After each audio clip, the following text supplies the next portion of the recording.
ni Fullshangwe TV, habari zaidi. Kwa jina naitwa Jovinari Maximilian Rwezaura, ni mchunguzi wa maabara ya kanda ya Ziwa ya TMDA. Leo tunakuja kuelezea juu ya utendaji kazi wa mashine yetu inayoitwa MPAES. Hivyo MPAES ni vifupisho vya maneno. Jina lake kwa kirefu ni Microwave Plasma Atomic Emission Spectroscopy. Hii mashine kama zilizo mashine nyingine inatumika kupima madini. Kuna watu wengi wamezoea kusema heavy metals, lakini kwa Kiswahili tunasema madini tembo. Na metals nyingine tunaweza tukapima sodium, tunaweza tukapima copper, madini tembo kama lead, mercury tunaweza tukapima kwa kutumia hii mashine. Lakini mashine hii ina faida. Mojawapo ya faida inayofanya, inapima madini mengi kwa wakati mmoja. Yaani naweza nikaweka, nataka kupima copper, nataka kupima lead, nataka kupima mercury, kwa wakati mmoja naziweka pale, zinapima mara moja. Lakini baadhi ya mashine nyingine haziwezi kufanya kazi zote hizo kwa wakati mmoja. Lakini pia hii mashine haitumii gesi. Sio kama gesi, kama mashine nyingine kama IAS inatumia gesi kwa ajili ya kugenerate energy. Hii inatumia nitrogen gas ambayo inaikusanya kutoka hapa kwenye mazingira tulionayo, alafu ndio inaitumia kwenye kuongeza energy wakati wa kutengeneza plasma. Kwa hiyo tumepata faida nyingine. Lakini faida nyingine, kama hatutumii gesi zile za petroleum gas ambazo zinatumika kwenye IAS, ambazo hauruhusi kuiacha mpaka uhakikishe umeizima. Hizo gesi ni kama za moto, kama hizo gesi nyingine ambazo mnazitumia nyumbani kuwasha.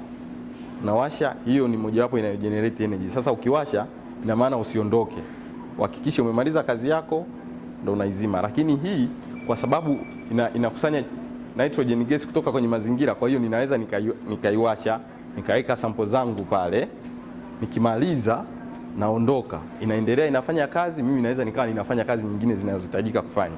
Baadaye nikimaliza, ikishamaliza na iseti muda wake kwamba ifanye hivi, ikimaliza izime, inazima.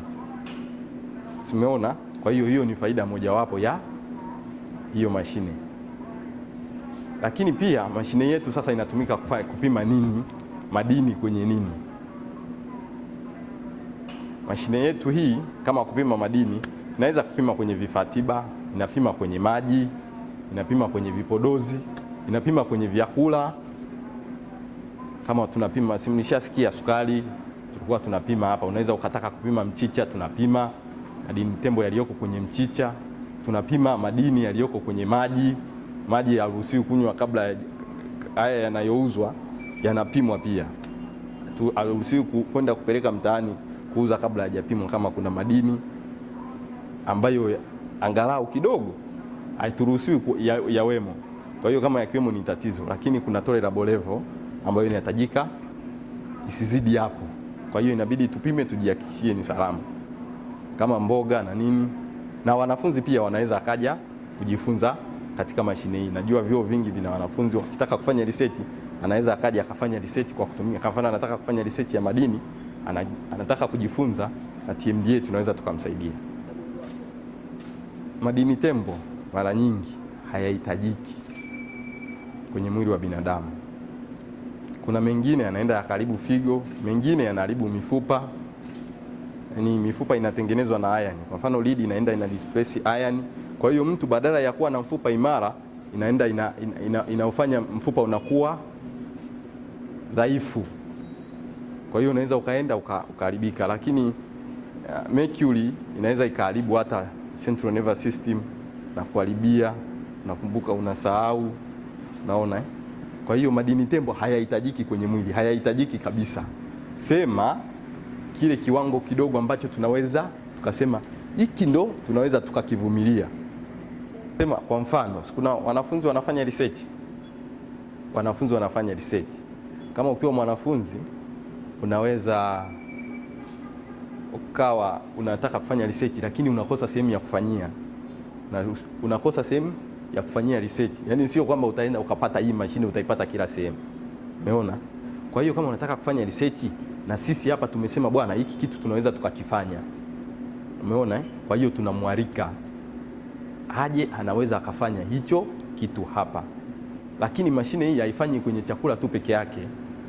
Nimesema kwenye maji, nimesema kwenye sindano, nimesema kwenye vipodozi, nimesema kwenye chakula. Kwa hiyo chochote ambacho kinaweza kikaingia kwenye mwili wa binadamu, si unajua Wizara ya Afya, tunaweza kukifanyia hiyo mashine. Kama unataka kupima madini tembo kwa hivyo vitu, unaweza ukaja tukafanya.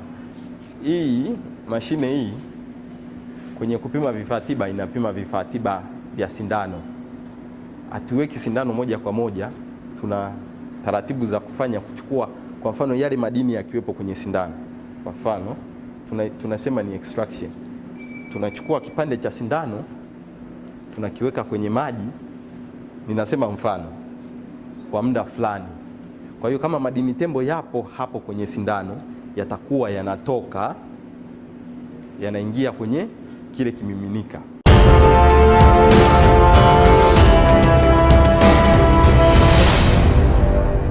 Hii ni Fullshangwe TV, habari zaidi.